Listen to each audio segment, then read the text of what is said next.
Today we are going to discuss a dark means of making money called the narrow mindset. Don't be deceived by its seemingly harmless name. Its destructive power is extremely great. Why are there so many unfinished buildings now? Why are more than 90% of stocks falling? The culprit behind this is precisely the narrow mindset. Let's take Jeff Bezos, the former richest man in the United States, as an example. He operates an online shopping platform called Amazon. How can a platform give birth to a world's richest man? This seems somewhat strange. The goods are not his, and the money doesn't go directly to his account. He is just a platform and at most collects some service fees and advertising fees. So, how did he defeat industry giants like Microsoft and Tesla to become the world's richest man? There must be something fishy here, and the narrow mindset starts from here. Imagine that every day, hundreds of millions of people around the world consume on the Amazon platform, with hundreds of billions of cash flow. This money doesn't go directly to the stores because there is a crucial link in the middle: logistics. Suppose customers receive the goods after 7 days, and then wait another 7 days for the system to automatically confirm the receipt. Then won't this huge sum of money stay in Amazon's intermediate account for about 2 weeks?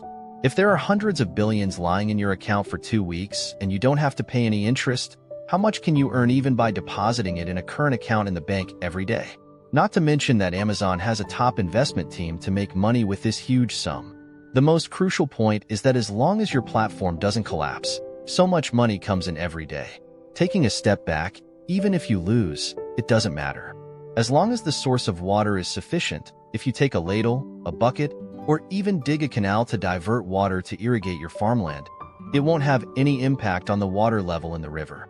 But if the source is cut off, then every drop of water that flows out will become your debt. This is the narrow mindset. Evergrande, Bowning, and Sunak, without exception, were all once beneficiaries of the narrow mindset, and eventually were bitten back by it. Some people may say, how can the water in the river be used casually? Don't you know there is something called a regulatory account? I dare not comment on this. I can only say that if the regulatory account is really useful, then where did the purchase money for the unfinished building sold go? Where did your deposit for shared bikes go? How did those holes of trillions of yuan come about? Maybe the understanding cost is relatively high. I just said it like this. If you don't understand, just consider me talking nonsense. The origin of the narrow mindset can be traced back to the age of discovery in the 16th century. Yes, it was a trick played by Jewish merchants. At that time, shipping was on the rise, and many European residents would entrust seafarers going abroad to buy goods for them. But the problem was, if these residents paid the money directly to the seafarers, what if they didn't come back after going out? But if the seafarers paid for the purchase first, and when they brought the goods back and you didn't recognize the deal, what should be done? The smart Jews stepped forward.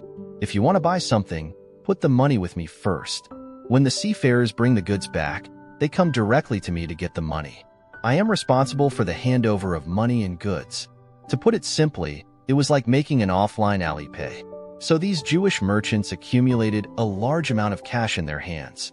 They used this money to form their own fleets and engage in ocean trade. With the low capital cost, they quickly dominated the shipping trade and even had the pricing power of goods. In 1580, they established the world's first commercial bank, the Bank of Venice in Italy, and started their journey of making money by harvesting the world through financial means. Shakespeare wrote a classic short story, The Merchant of Venice, satirizing the ugly phenomenon of people eating people in that era. In fact, the logic of the narrow mindset is just 3 words: capital pool. Modern emerging pyramid schemes, capital arbitrage, and Ponzi schemes all derive from these 3 words. I suddenly thought of a math problem I did in primary school. A pond has both an inlet and an outlet open at the same time. How long does it take to fill the pond? At that time, I thought, how could there be such a stupid person, with water flowing in and out at the same time? Isn't this being brainless? Now it seems that this seemingly stupid problem is actually the most true portrayal of modern finance.